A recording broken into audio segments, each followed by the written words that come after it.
시청자 여러분 안녕하십니까? 지방자치의 생생한 소식을 전하는 KLN 뉴스입니다. 첫 소식입니다.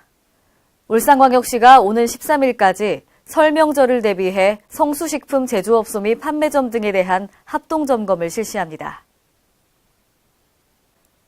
이번 점검 대상은 설 명절 성수식품 제조가공업, 건강기능식품 판매업, 제수용 선물용 식품 판매점 등 105개소입니다.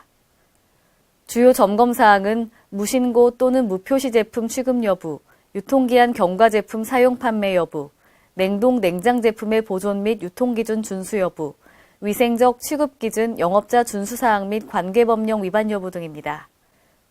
특히 식품안전관리와 식중독의 사전 예방을 위해 대형마트와 전통시장에서 판매하고 있는 명절 제수용 선물용 식품과 건강기능식품에 대해 수거검사도 병행합니다. 이와 관련해 울산시는 제수용 농수산물과 명절 성수식품, 건강기능식품 30건을 수거해 울산보건환경연구원에 검사 의뢰할 계획입니다. 대전광역시가 올해 시민의 주거 안정을 위해 13,392호의 주택을 건설해 공급합니다. 대전시는 아파트 7,842세대, 다세대 연립주택 550세대, 단독 다가구 5,000세대 등 총 13,392호의 주택을 건설해 무주택 시민의 주거 불안을 해소한다는 방침입니다. 또한 2020년 주택보급률 108% 목표 달성을 위해 매년 12,500호 이상의 주택을 공급할 예정이며 지역별 균형 개발은 물론 저소득층과 중산층 주거 불안 해소를 위한 임대주택 공급도 적극 추진할 계획입니다. 남원시는 올해 농촌 폐비닐 수거 보상금을 대거 인상해 농가의 자발적인 폐비닐 수거를 도모합니다.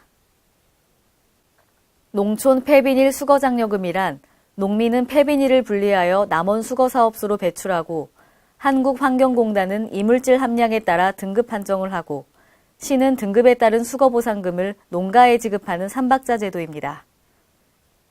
올해는 농촌 폐비닐 수거 장려금의 등급별 단가를 평균 40원가량 인상하여 킬로그램당 A급은 140원, B급은 120원, C급은 98원을 지급합니다. 이로 인해 올해 사업량은 농촌 폐비닐 1,249톤이 수거될 예정으로 1억 2,490만 원의 수거 보상금이 농가에 지급될 예정입니다. 한편 지난해는 1,153톤의 농촌 폐비닐을 수거하여 농민 163명에게 9,100만 원의 수거 보상금을 지급했습니다.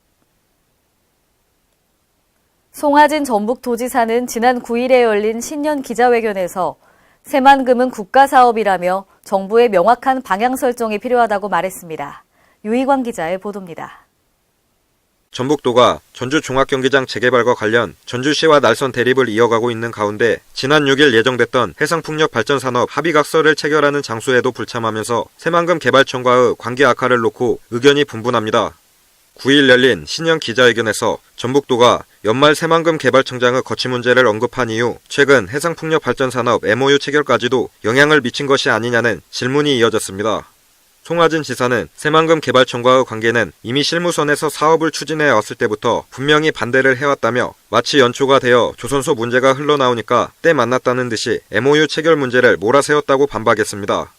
이어 적어도 동북아의 허브로 만들겠다고 도민들이 25년 가까운 세월을 온갖 열정을 다 바쳐 만든 새만금을 느닷없이 특정 개별업체가 나서 신재생 에너지 사업을 한다고 신청하면 전북도가 아쉬운 듯이 검토해서 해주는 방식은 옳지 않은 일이라는 입장을 밝혔습니다.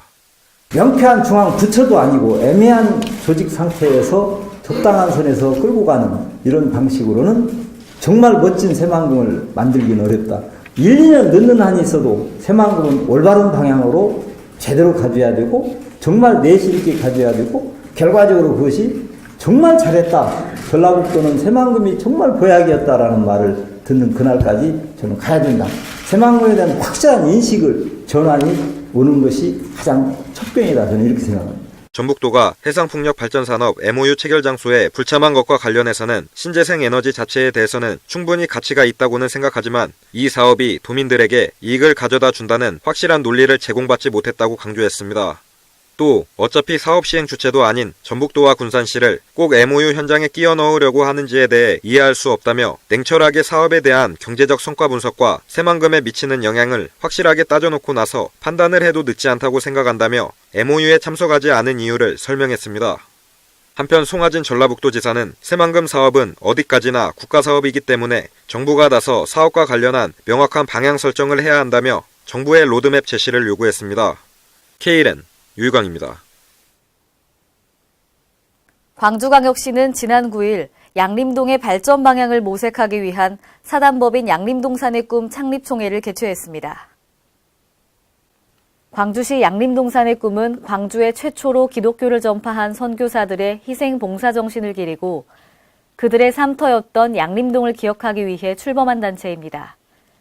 이 단체는 이사회를 두고 산하의 기획재정 여성문화 등 7개 위원회를 운영할 예정입니다. 앞으로 양림동 주변 기독교 시설 복원을 비롯해 국립아시아 문화전당과 연계한 관광벨트 조성 등 주요 사업을 전개할 예정입니다. 또한 광주 발전을 위한 대형 프로젝트와 사업 등을 구체화하기 위해 정부 지원을 이끌어내는 활동도 펼칠 계획입니다. 전라남도의 친환경 농산물 인증 면적이 전국의 절반을 차지하는 것으로 나타났습니다. 지난해 전남의 친환경 농산물 인증 면적은 37,400여 헥타르로 전년보다 800여 헥타르 증가했습니다. 이는 전국 친환경 농산물 면적의 49.6%를 차지하는 것입니다. 전남도는 지난 2015년 유기농원년을 선포하고 차별화된 친환경 농업 정책을 펼쳐 이 같은 성과를 거둔 것으로 분석하고 있습니다. 한편 전라남도는 유기농과 무농약 지속 직불금을 유기농 100%, 무농약은 50%를 지원하고 있습니다. 이상으로 KLN 뉴스를 마칩니다. 시청해주신 여러분 고맙습니다.